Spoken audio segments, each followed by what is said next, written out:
Hello, my name is Shachar Peled, and this is the sixth in a series of lectures on evolution and faith.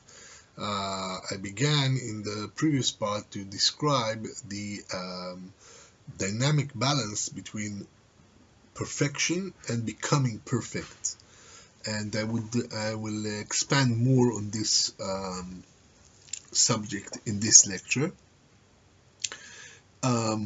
The one aspect, that of supreme perfection or absolute perfection of God, lends reality the certainty of its better future. Because once you know that God is perfect, then you are sure that reality will not forever be imperfect. Because since it evolves and it increases towards the perfection that lies at the infinite pole of this infinite increase of the world, then you get the basis of all optimism in the world, because all is going to be good. All is for the good, and you see that herein lies it can be derived, and we will speak of it in another lecture more specifically, but you can derive the perfect theodicy here. Theodicy is like the justification of the goodness of God, because evolution is an indication of the goodness of God, because once you see all these blind happenings and the extinctions, we will speak about that. There's not really extinctions, it's one continuous trend, because you say the dinosaurs are extinct, but the birds are dinosaurs. They are the continuation, the descendants. The shapes change, but they transform one into the other. So there's no really a discrete form that becomes extinct. The forms blend, they merge, they change one into the other. So one is a descendant of the other. How can the dinosaurs be extinct when there's, 9,000 types of birds, and they're all considered dinosaurs biologically? So, but I step ahead of myself. I want to go back to perfection and becoming perfect. So the idea of the divine as perfect and the world as becoming perfect is the basis of all optimism and the basis of reaching the conclusion that God is good. It's a wonderful theology. So, and the Rav says, the Rabbi Kook, that all joy comes from the recognition of the absolute goodness of the divine. Because a person may worry or be concerned that he is suffering often, and maybe there is something in reality itself that some kind of yoke, some kind of sorrow that will never be broken, and that it will forever beset reality and cause it depression and sorrow. But when we recognize the goodness of God, as this is indicated by evolution itself, then we see that we have security against this concern, against this worry. Don't worry. Everything will be all right. How do I know? Well, look back 15 million years of evolution and look what's happening. It's getting better all the time. All the time. All right. The other aspect, the aspect of becoming perfect, exposes the way that that God is embedded in the very nature of the cosmos.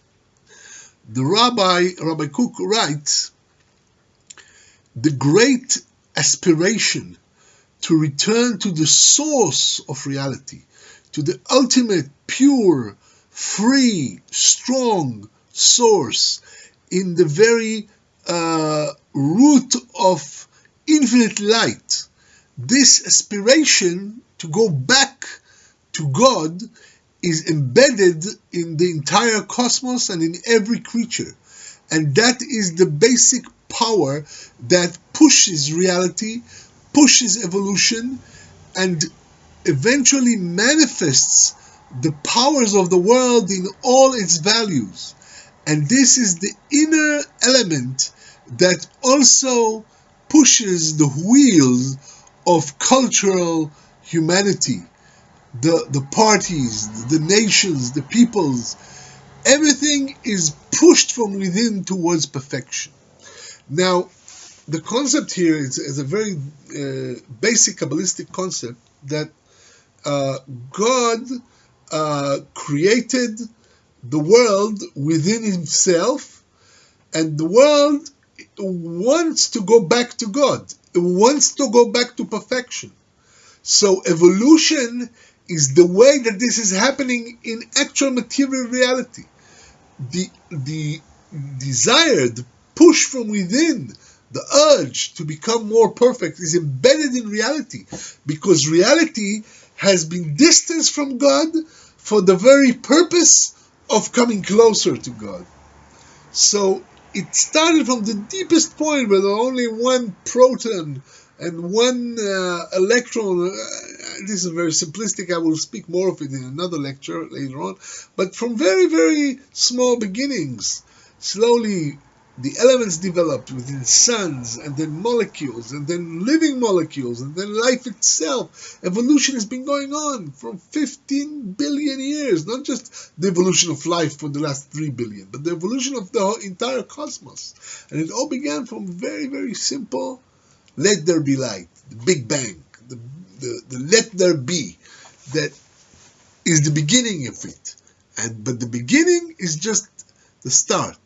Because the image of it, the scheme of it, is development, is the force of perfection pushing within the world to perfect it. So, these two ideas, these two awarenesses, if you will, unite to give us one single whole in which you can see both the depth of faith and evolution. Because the very essence of reality then is existence, an existence that begins from a higher source, descends into the world until it comes down to the very, very lowest dregs, if you will. The lowest dregs is the Big Bang. There it began, there was nothing in the world. And then it begins rising again, getting higher and higher, until it will rise back to its source in some hidden perfection.